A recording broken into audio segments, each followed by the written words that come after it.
Alrighty, we'll go ahead and we'll get started. Just so everyone's aware, I am recording this, so if anyone needs to review anything or should anyone show up late, I would be happy to distribute the recording so that you're able to see this in full.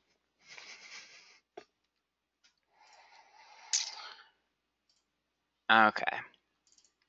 So we're going to talk about a couple different ways that DataPark is able to use analytics to give you some predictive measures. So the first thing we're going to do is we're going to take a look at some data that a customer sent us where they wanted to be able to, they gave us some data of sort of good operating conditions and then operating conditions where they had a problem. And they wanted to see if our modeling software, which is called Park Model, was able to catch that. So what I've pulled up here is a trend with some of the tags and the information that they gave us. But it's missing a few tags. So just to kind of start you off, I want to show you how easy it is to add and work with our trending tool. So I'm going to go ahead and I'm going to open up Tag Browser here. And so it's missing these two tags here. In order to add these tags, I simply can click and drag, and that will add them to the trend here.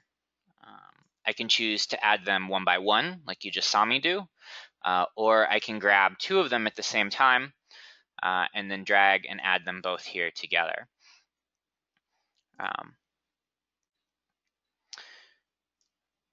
Now, the min and the max for this last tag here, the feed rate tag, is not quite right.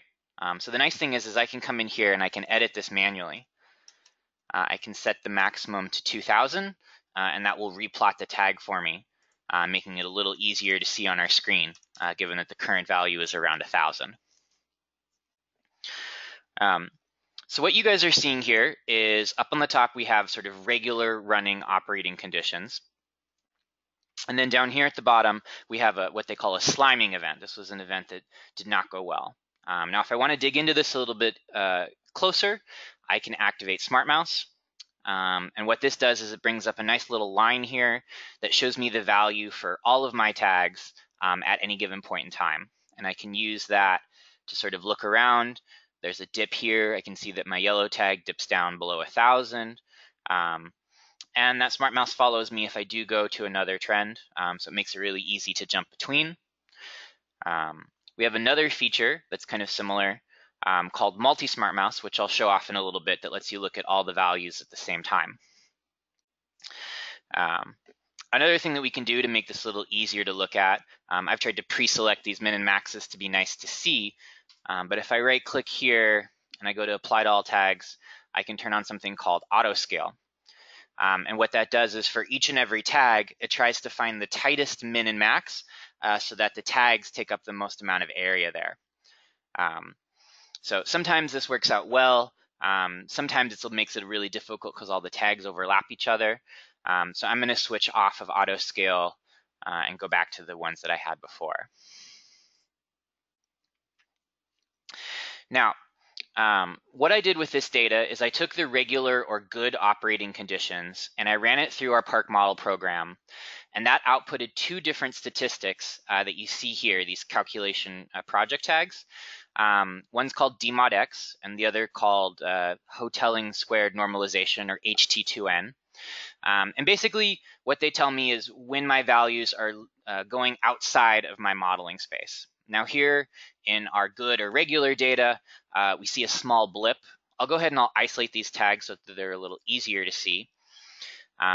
We see a small blip in our orange and brown tags right here around the 6 p.m. time, but otherwise they're very low and they run very well.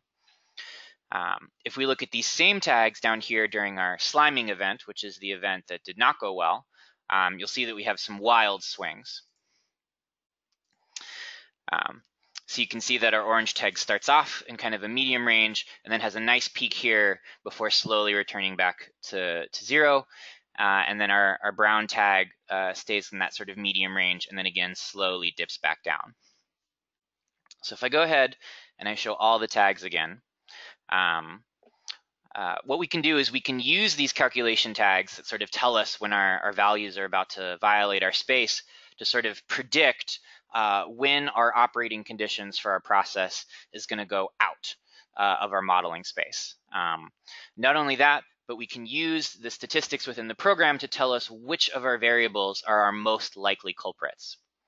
So if I go into here and I activate markers, I'm going to go ahead and drag this first marker right here to where that orange tag reaches its peak. Once I do that, I can right-click on it and I can ask for a contribution plot based on either of our two statistics. Now, since we're looking at the HT2N, I'll look at that contribution plot. And what that shows me here is we now have a list of our tags in order based off of which one is contributing to our deviation from that model space. And so what we can see here is our top two tags are our big culprits. Our DIC, which is a density control, and then a PI, which is a pressure tag. We can see those correspond here, density control, and then pressure pre-leach. So those two are our offenders. So now, not only have I been told that my model is gone out of whack, but I've also been given two likely culprits that I can begin to investigate and dive into. So this is pretty useful for when you start to see either of those statistics going up, you can put an alarm on them and then be able to use that information to start diving into why your process is going out of whack. Sometimes these statistics can catch things before they actually leave your limits or violate them.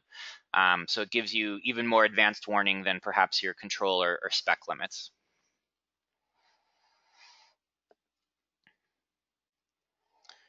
Okay.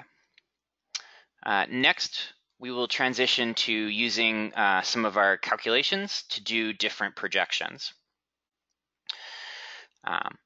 So what you're seeing here is we have a level for a tank that hovers somewhere between 80 and 100. And then you'll notice that there's this dark blue line here. That represents now, or the current time. And so what I've done with the help of an engineer here in the data park group is we've built a script or a calculation that takes the last 5 minutes of our tag here, our level tag, and then extrapolates out the value based off of how it's gone over those last 5 minutes. So because we're trending downwards, we can see that our projection trends downward into the future. And we have about 5 future hours here. So we can use this to see that indeed our level is going down. And in fact, if we expanded this out a bit, we can see there it goes to the limit of our calculation.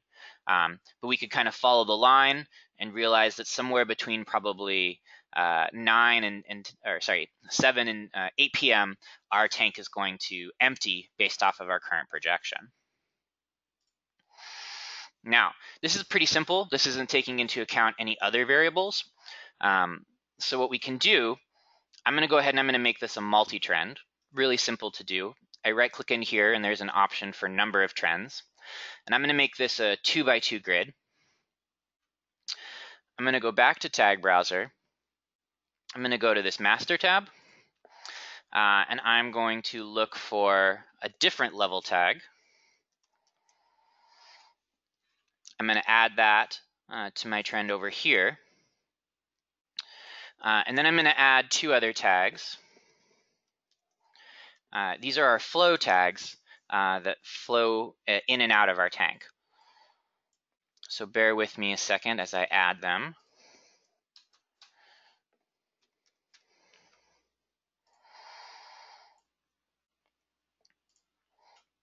I'm going to go ahead and put these flows on the same basis so they're easier to compare.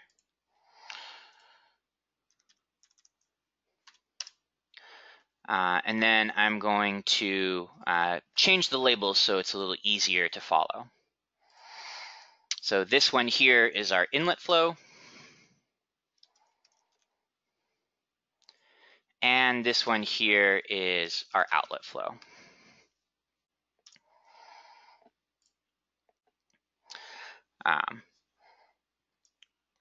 And then just to make sure everything is on the same basis, I'm going to go ahead and synchronize my trends to this one over here in the upper left. And what we get is 8 hours of past data and then 5 hours of future data. So this is a more complicated model or a more complicated projection. Not only is it taking into account the change in the level over the past 5 minutes, and that's configurable in the script. But it's also taking the value of this inlet and this outlet, and you'll notice the outlet is much higher than the inlet, and it's using that to project what's going to happen to our tank level if our flows stay the same, if they stay constant, what we have now. And what you'll notice is that our tank is going to empty in approximately 2 hours. So we can see that here. So this is a kind of a more advanced script that takes more data into account and gives you better predictions based on more information. Now, if we want to see a little bit more about our past, we can take advantage of our syncing. So I can say, show me 3 days worth of data, including that future. Once again, I can go ahead and I can synchronize. And this gives us the ability to look at all of our data. Not only that, but if there's a certain range, I can go ahead and highlight that. So we can see that we've got some dips and peaks here for our outlet flow.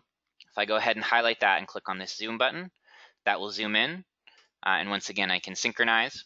And now all of my trends are showing me the same data for that time.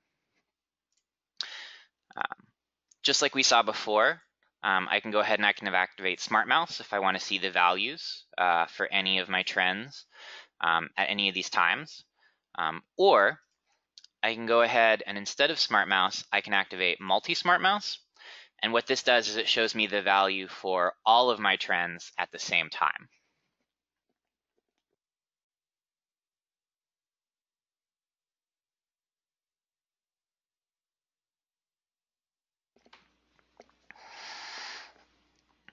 Okay. I can also come in here and activate AutoSync to keep all of my trends together no matter what. And then I can undo my previous zoom and keeps everything synchronized. And now I have much more data to look at with my Smart Mouse here.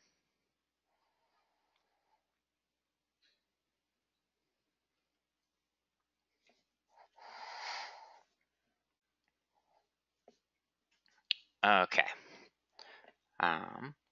Last example we're going to look at is a residence time model.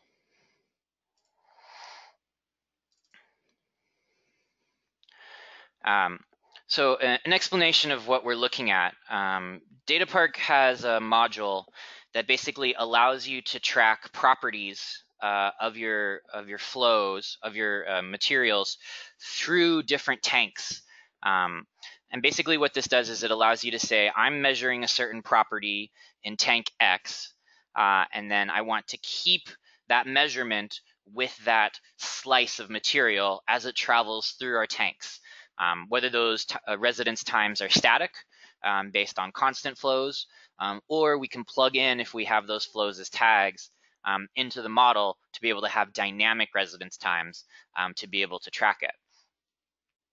Basically, what this allows us to do is by keeping that property tracked to that slice of material as it flows through, we can predict what the value of those same properties are going to be as they come out of a future tank that's further down the process. Basically taking into account those upstream or downstream delays and automatically showing that to you. So again, we have a trend that has past data on here, and then we've got a line for the current time. And our program is able to project out the future data based off of those values for the material that's currently in your tank but hasn't flowed out yet. So the way to kind of think about it is this blue line here is the material that's about to leave your tank immediately. And then what you see here on the right is the material that's in the tank ready to leave, 30 minutes from now, an hour from now, etc. And then the values on the left are material that's already left your tank and has flowed into another part of your process.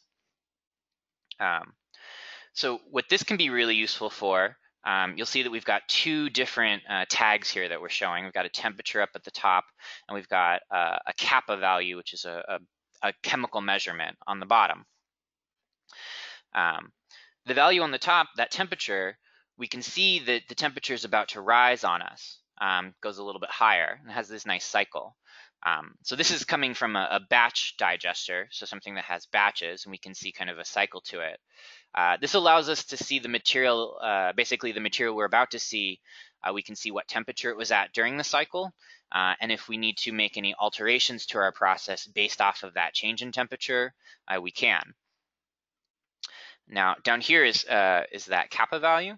I'm going to go ahead and I'm going to turn on dots for this. That just sort of allows us to see our lab data a little better. So this adds a dot shape for every value that's written out. And so we can see we have like a value pretty frequently. The idea again is we know what our past value for kappa is, and that's important to us, but we know that the material that's about to come out is about to have a dip in kappa.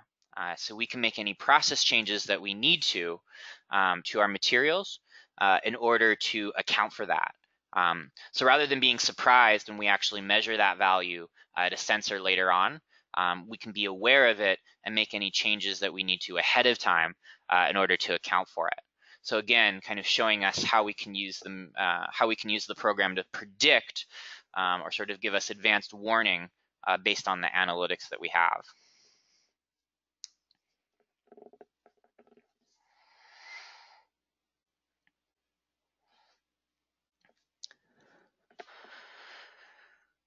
Alrighty, that was everything that I was going to show you guys today. Are there any questions out there? You can submit any questions through the webinar interface. I'll go ahead and expand that just to see if anything pops up. We'll give it a moment for you guys to type them out if you have them.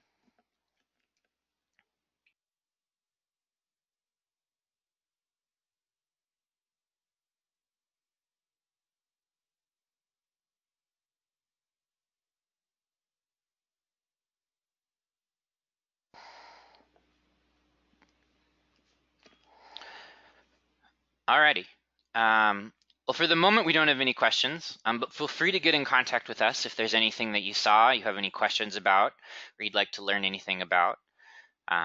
Otherwise, once again, I'm Adam Cooper. I hope you learned a little bit about our program and what it's able to do in terms of predictive analytics. Thank you for your time and have a good day.